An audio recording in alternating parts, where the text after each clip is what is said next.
The one thing he understood from all the Toad arguments, maybe the stone did not feed on blood or souls or rage.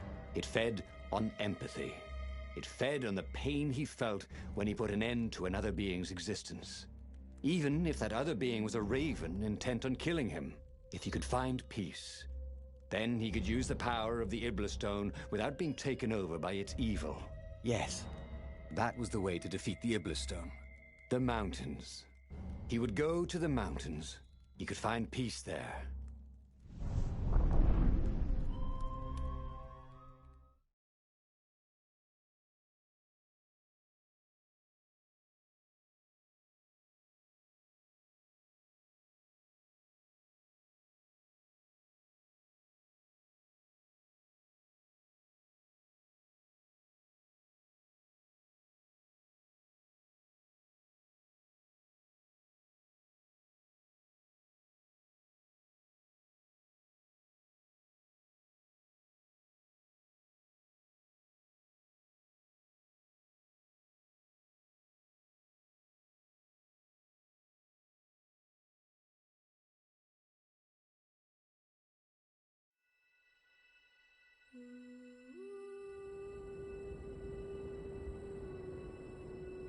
Unfortunately, the mountains were not empty. There were ravens everywhere. No matter. He had to fight, yes, but he didn't have to be angry. Parry, dodge, slash, and breathe. Yes, focus on the rhythm, the dance of it, not on the blood or the raven's core as they died. Ah, it was working.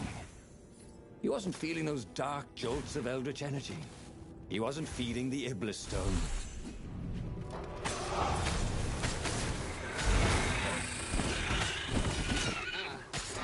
Everybody knew you shouldn't trust a raven further than you could throw one. But did vertical drop count?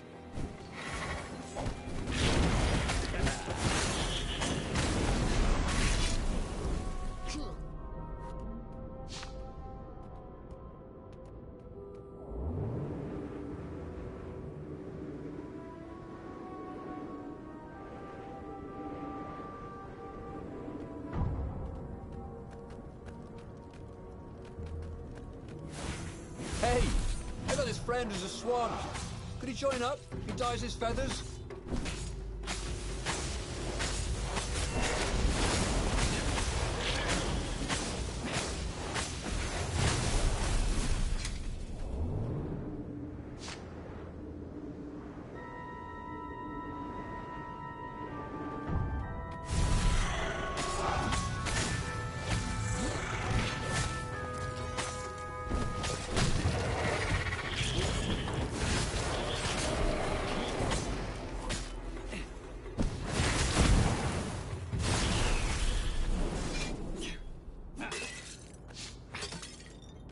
The stone was still silent. His mind was his own, and his heart too. He bore them no ill will, these ravens. They were doing their job. They were expressing their nature. Dance, whirl, parry, jab, and breathe. It was all so simple, wasn't it? Something was missing. He didn't feel truly at peace. Wait. Wasn't this near where Calaveras lived? The sage would help him figure it all out.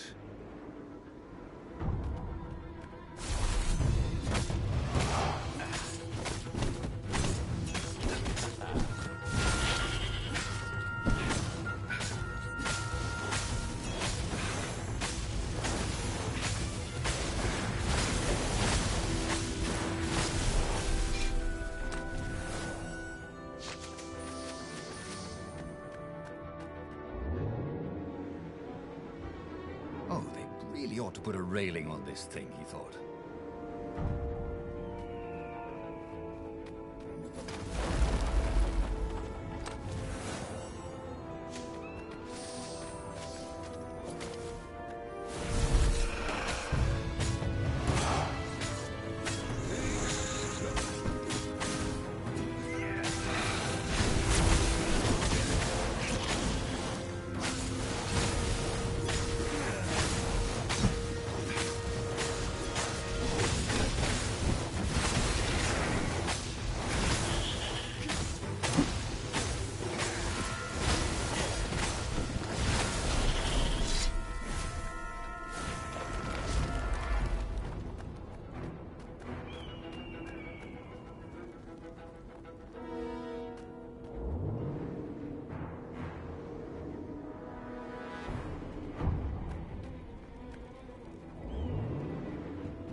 silence by the Sky River's core had given Renato enough power to challenge the Imperial fleet. But what Renato was seeking was inner peace. The rebellion was on the verge of extinction, but it would have to wait.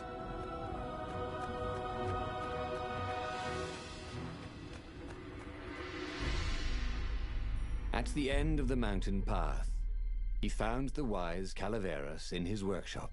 "Do you fix souls or only artifacts?" he asked the sage. "Does your soul need fixing?" asked the sage. "I've been killing a lot of ravens lately," he told the sage. You're a fox," said Calaveras. "And to kill birds is part of your nature. Take joy in it. I mean, I might as well worry about eating flies. Don't you like a fly?" It was true. That's what he had forgotten. The joy. Now he was ready for the final battle. The Farfarer cut through the clouds. The air had never felt so sweet since he was a child. There it was. The dreaded Imperial fleet. He could smell wet hemp ropes ahead, wood and tar, and ravens. Even the fleet smelt good, somehow. He was ready. He was ready.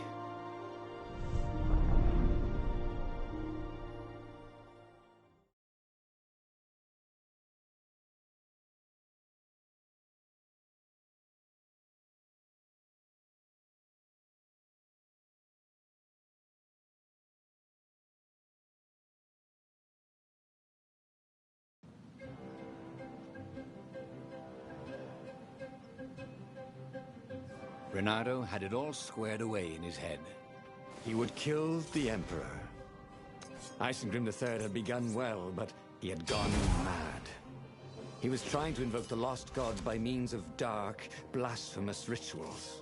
That was a secret. But the victims had spoken to Renato. The ghosts had spoken. No. No anger. Renato could not afford anger.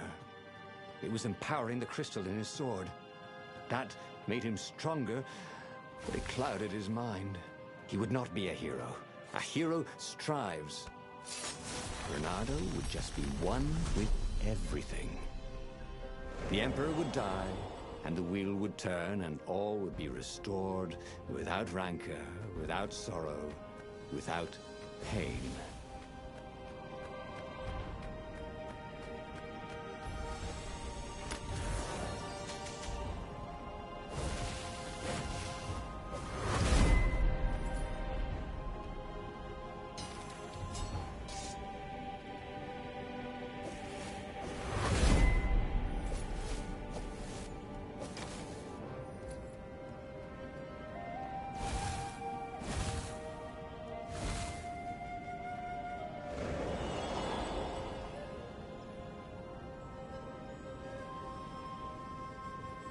But the more he thought about it, and he had so much more time to think about it now that he was not worrying about the battle, killing the Emperor would not change anything. Another would take his place. Perhaps Zenobia. Perhaps the Speaker of the Rebel Council, and power would corrupt them too, and death would make grief, and grief would lead to hatred. He must lead by example. Reject the violence. Reject the desire to create violence.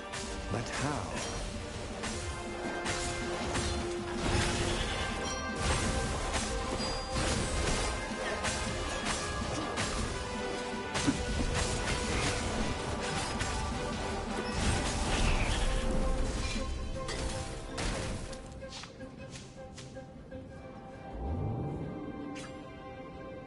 Building these platforms was so expensive, they'd run out of budget for guardrails.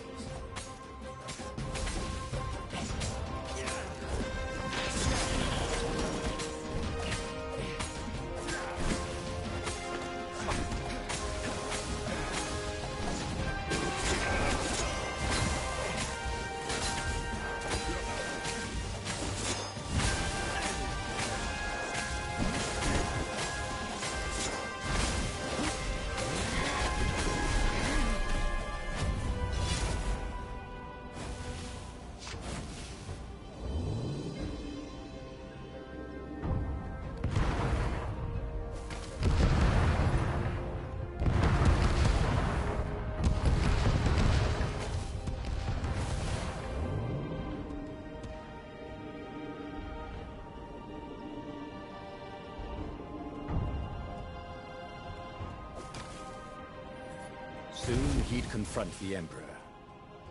Funny that this whole war had come about because the Emperor feared death. And now it was coming for him. There was some sort of lesson there, wasn't there?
Finally, he came to the Emperor's ship. The path behind him was strewn with dead ravens. The path to enlightenment. His mistake, he realized, was trying to change the world. The world would spin and the wheel would revolve whether he strove against it or not. What he had to do was nothing. He had attained enlightenment. He sat down, adopted a full lotus position, and began to meditate. And all around him, the warriors stopped fighting too. They knew. They could feel his enlightenment. They gave up fighting, dropped their weapons, and became his disciples. No, just kidding. The nearest raven stabbed him with a sword and then chopped off his head. I might not have thought this through properly. Thought Renado's head as it rolled around the deck and died. Oh, again? But he already had all the secrets he needed. He was sure of that. He must have not used them the right way. What was the best, worst mistake he could make? Probably trusting that traitor Lupino.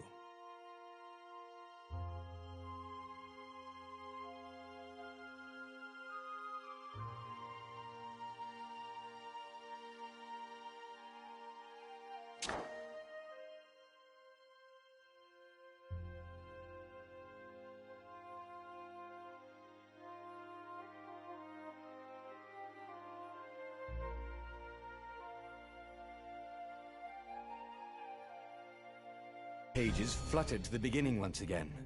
Faster than before? And he fell.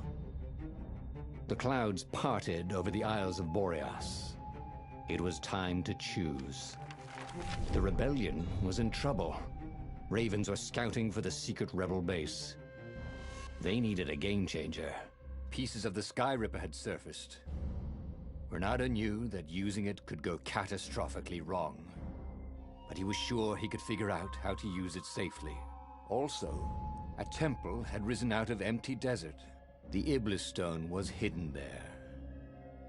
It was a dangerous artifact. It could corrupt its user into a bloodthirsty monster.